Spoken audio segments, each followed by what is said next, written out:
Hi everyone, welcome to this lesson on how to create 5 different and basic plots in RStudio. I'm going to walk you through the histogram, the density curve, a simple run chart, scatter diagram, and comparative box plots, different ways of building these plots using data that is randomly created within the RStudio environment. This assumes that you know a little bit of R, so I'm just going to get into it. I'm creating first, for the histogram, an object called height, right here. And I'm assigning to that object just a 1000 data points randomly and normally distributed. You can see I'm using the function rnorm here. My first ask on the function is I want 1000 data points. The mean height in this case, in this example, is 78 inches. 2 inches is standard deviation. I'm just hypothetically creating an example of man's height histogram distribution in Canada.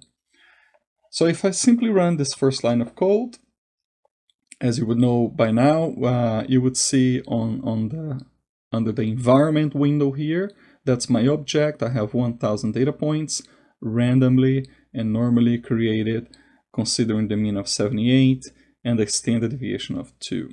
So let's run the histogram and I'll walk you through my code here, how to get to this. Very simple, but very elegant, very nice histogram. So what I'm doing is using the hist function, and this is base R code. There's no package installed here at all. And then the first thing that I have to inform is where the data is coming from. So height is, as you know, what I previously created here, height, comma, and then I'm just putting a title to the histogram. So I'm using main, and then xlab and ylab for the x-axis and y-axis titles. So you can see here I have occurrences here, and then I have height in inches down here. Now, one cool thing I just found out recently is base R has this rainbow color scheme that it's super cool. You can just call the rainbow function and equals that to call, which is color. And if you change the number here as an example, I'm just going to change it to say 10 and then run the code again. It would change the colors of my histogram or any other plot that you have that has bars showing. It just redistributes the colors of the rainbow to it, right? So it's pretty cool. It makes it very elegant, depending on what you want to show. So that's the histogram, very basic. The next one that we're going to look into is the density curve. I'm going to use the exact same data set, the height data set, to create this density curve. Very simply, you want to assign that to an object. I'm just going to call it D, and I'm using the function density of height, which is again that data set I created up here, normally distributed. So let's create that object there, D. And then what you want to do next is to simply plot D, which is now the density of my data set in this case. And I'm simply again using main to give a title to this plot. Now, what you see here is the curve, which is correct. That's the distribution of that data showcased here in a curve, but you don't see the fill. So just to add that fill, just to become again a bit more elegant, you want to use this function here, polygon. You bring in the same D, and you can pick the color. I'm using cyan here, and the border, it's going to be blue.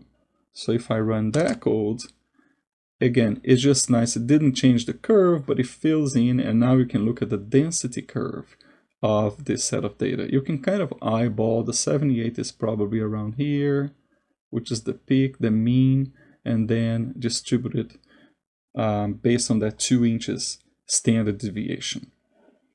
All right, so let's move into the run chart or the line plot, a simple one. I'm calling this object speed. And again, just randomly creating 100 data points. 60 is my mean, 6 is my standard deviation. I'm just hypothetically creating an example here of, say, neighborhood speed control type of thing. I'm going to run that line of code by doing Control Enter on the keyboard. Here's my object, speed. I have 100 data points, randomly created based on 60 as the mean, 6 as the standard deviation. Now, all I want to do here is to plot again, first the object in, and then customize my graph as I wish.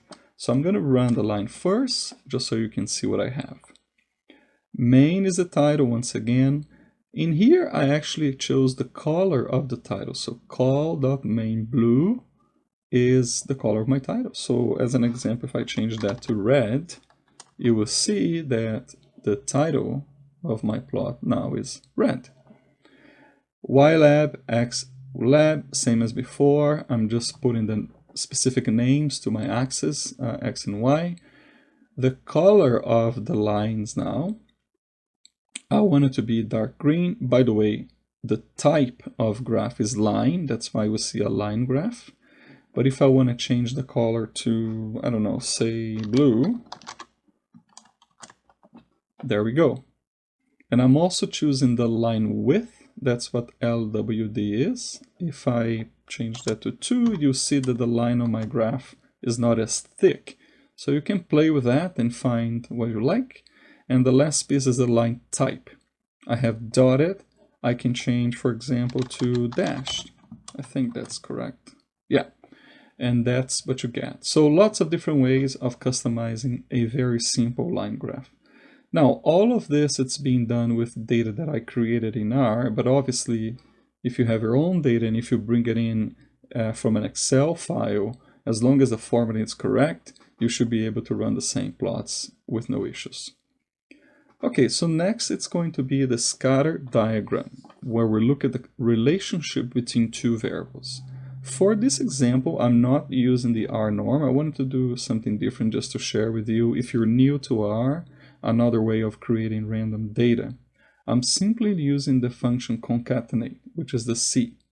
So for temperatures in Celsius, I'm simply saying group this into one vector, one set of data. I just simply kind of pick some numbers here. So I'm saying 12 degrees, 15, 9, so on and so forth. I type these numbers in, and then for sales, I'm kind of using also random numbers in dollars, but kind of trying to match with the temperatures so I can create my graph. So if I run this line of code, temp and sales, once again, you will see the values that I have for each object here. Notice that both temp and sales have 15 data points. When you're building a scatter diagram, you need to have the same number of data points, otherwise the graph's not going to run. Each data point correlates with one other data point, X and Y. For this example, you simply use again the plot function. X comes first, so temperatures, you can see it's on my x-axis, and then sales on my y-axis. So I'm going to run the code here to show you that sales are here on the y-axis, and then temperatures are down here on the x-axis. Then again, more customization, you know main by now, and I mentioned X lab and Y lab. PCH is the plot character. I can change that. I can change it to say, let's see what 19 looks like. It's really just the type of that little symbol that's going to show the two points related to each other. 24, I think that will give us that little filled triangle. And as you play with this, you can also change the size of it. So CEX, the character expansion.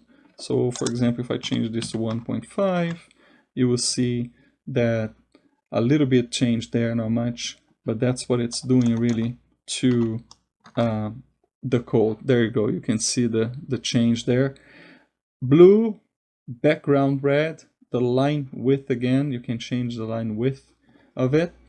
And then in this example here, just to add a little piece, I also added the color of the label. So my labels here, the ice cream sales, and also the temperature is blue. Again, I'll change it to red right now just to show you what's going on here. And again, more customization. You can change the symbols and what goes around them, how you want to see the axis and the titles there. Again, you can change the color of your main title if you like. So just different ways of customizing your plots. The last one is the comparative block plots. I'm going to create 3 sets of data, A, B, and C. So those are different call centers, right? Call center A, B, and C. I'm going to have 100 points for each. And then I'm looking into the mean, say, waiting time on the phone. So A has 4 minutes waiting time on average, 2 minutes standard deviation. B has 6 mean waiting time, and then 1 standard deviation. C 5.2 and 1.2 mean and standard deviation respectively. So let's run this line of codes here. And once again, you will see my A, B, and C up here, 100 data points randomly created. Now, for this to work best, to make it simpler, I have to do one more thing here. I'm going to create this data DT6, my database number 6 here. You can call it whatever you like. But I need to put this 3 into a data frame just for this box plot to run a little smoother. There are other ways of doing this, but this is how I think it's the easiest way. So I'm going to execute this command and basically use the function data frame to group A, B, and C. And I'll show you what it looks like. If I simply run a quick head command here on this data frame, you would see what I have. So now I have A, B, and C. So there's one column for each one of them. I just use the head, which gives me the first 6 values of the data frame, but I should have 100 data points for each one of this, as I have asked R to do here for me. So now it's a bit easier. If I simply use boxplot and I bring in that data frame that has the A, B, and C, again, you can use all sorts of customizations here.